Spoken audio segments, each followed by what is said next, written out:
Pertama-tama marilah kita panjatkan puji dan syukur kehadirat Allah Subhanahu wa Ta'ala yang telah memberikan nikmat dan syafaatnya kepada kita semua.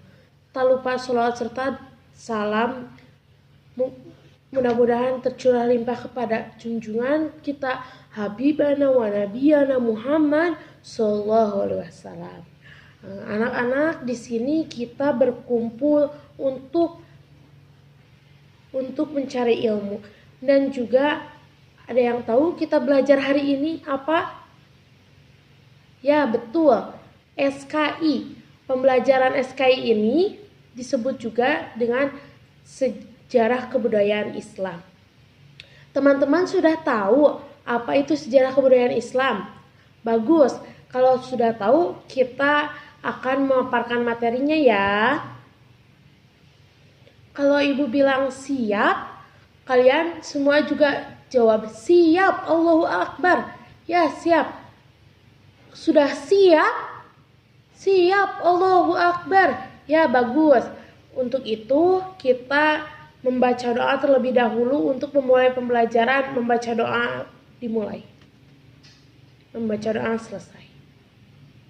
Langsung saja kita ke pembelajaran. Assalamualaikum warahmatullahi wabarakatuh. Perkenalkan, nama saya Pidia Mulyawati, Prodi PGMI semester 4B, Kampus Institut Agama Islam Darussalam Ciamis. Di sini saya akan membahas materi tentang pembelajaran sejarah kebudayaan Islam di kelas 5 SD.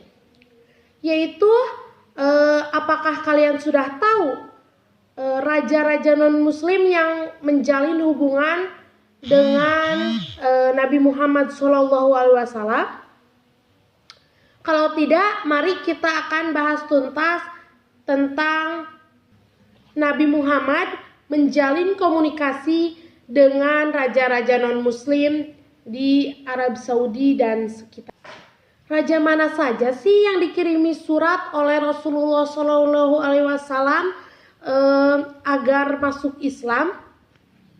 Sebagai komitmen damai, Rasulullah SAW mengajak raja-raja non-muslim di sekitar Arab Saudi untuk mengikuti dakwah. Dan raja-raja tersebut adalah yang pertama Raja Ghassan, kemudian Kaisar Romawi yang bernama Heraklius, kemudian Kaisar Persia dan juga gubernur Mesir yang bernama Muqawqis. Kemudian setelah disepakati perjanjian Hudaybiyah, Rasulullah SAW mempunyai kebebasan untuk menjalin komunikasi dengan raja-raja di Jazirah Arab dan sekitarnya. Dari kaum kafir Mekah, kesempatan ini dimanfaatkan sebaik-baiknya oleh Rasulullah SAW. Beliau gencar mengirimkan surat kepada raja-raja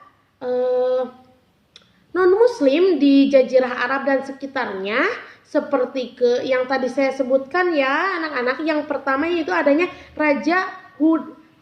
Raja Najasyi dari Hudaybiyah, kemudian Raja Ghassan, kemudian Kaisar Romawi yang bernama Heraklius, dan kemudian Kaisar Persia, dan yang terakhir yaitu gubernur Mesir yang bernama Muqawqis. Sikap yang masing-masing dalam menerima surat itu berbeda-beda. Yang pertama yaitu Raja Najasyi dari Hudaybiyah menerima surat dari Nabi Muhammad SAW dengan lapang dada, dan juga raja tersebut masuk Islam dengan membalas surat dari Nabi Muhammad SAW dengan disertai pernyataan keislamannya. Kemudian yaitu ada pula yang menerimanya dengan secara halus dan juga masuk Islam dan santun. Namun ada juga yang menerima secara kasar dan keji. Raja yang menolak secara halus dan yaitu Kaisar Heraklius dan juga Raja Mesir yaitu Muqawqis.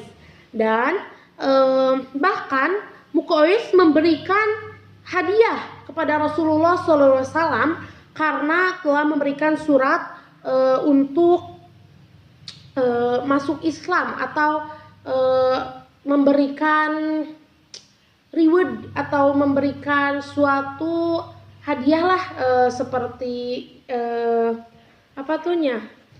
kepada Rasulullah SAW. Kemudian adapun yang menolak secara keji dan juga kasar yaitu Raja Ghassan yang membunuh utusan Nabi Muhammad SAW yang bernama Haris bin Umair.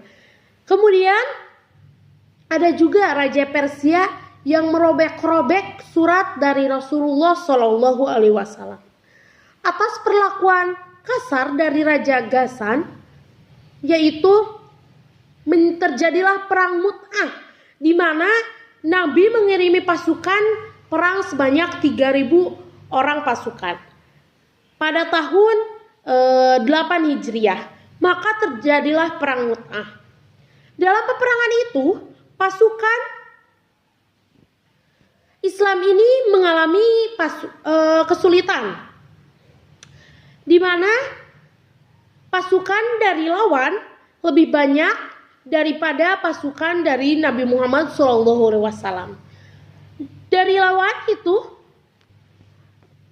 tentara Ghassan berjumlah 200.000 orang tentara.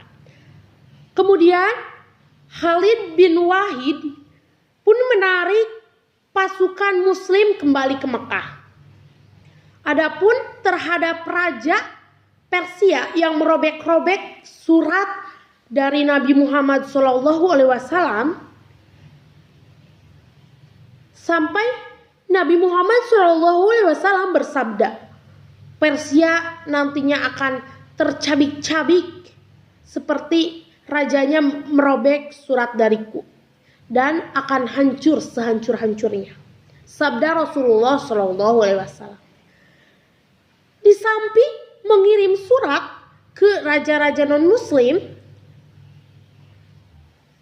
di Jazirah Arab dan sekitarnya, Rasulullah SAW juga menertibkan golongan Yahudi di Madinah yang berkhianat dan menjadi musuh dalam selimut.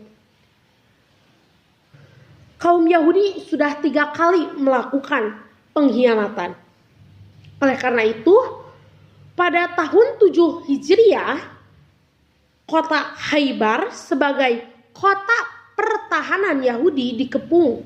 Akhirnya seluruh Yahudi yang ada di Jazirah Arab mengadakan perjanjian dengan Nabi Muhammad SAW yang isinya di mana mereka harus menyetor separuh dari hasil pertanian dan juga perkebunan mereka atau berupa buah-buahan, sayuran dan lain sebagainya kepada kaum muslimin sebagai jaminan agar mereka tidak berkhianat lagi. Mungkin pemaparan materi dari saya dicukupkan sekian. Semoga bermanfaat bagi kita semua. Akhirul kalam, kalau ada sumur di ladang, boleh kita menumpang mandi. Kalau ada umur yang panjang, boleh kita berjumpa lagi. Wabillahi taufiq wal hidayah. Wassalamualaikum warahmatullahi wabarakatuh.